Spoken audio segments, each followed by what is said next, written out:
துருக்கி சென்றிருக்கும் வீராங்கனை சம்யா ஸ்ரீயை பத்திரமாக மீட்டு வர நடவடிக்கை எடுக்க கோரி அவரது பெற்றோர் கோவை மாவட்ட ஆட்சியரிடம் மனு அளித்திருக்கின்றனர். பின்னர் செய்தியாளர்களை சந்தித்த அந்த மாணவியின் தந்தை லோகநாதன், துருக்கி நிகழ்வுகளால் தங்களது மகள் குறித்து கவலை அடைந்திருப்பதாக கூறியுள்ளார். தமிழகத்தில் இருந்து சென்றிருக்கும் அனைத்து மாணாக்கர்களும் பத்திரமாக நாடு திரும்புவதை மத்திய மாநில அரசுகள் உறுதி செய்ய வேண்டும் என்றும் அவர் கேட்டுக் கொண்டார்.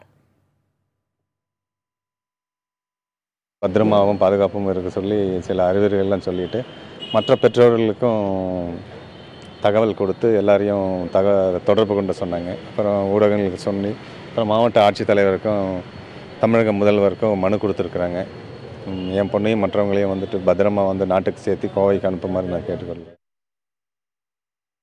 இந்நிலையில் இந்திய வீரர் வீராங்கனைகள் அனைவரும் பாதுகாப்பாக இருப்பதாக விளையாட்டுத்துறை அமைச்சர் விஜய் கோயல் தெரிவித்துள்ளார்.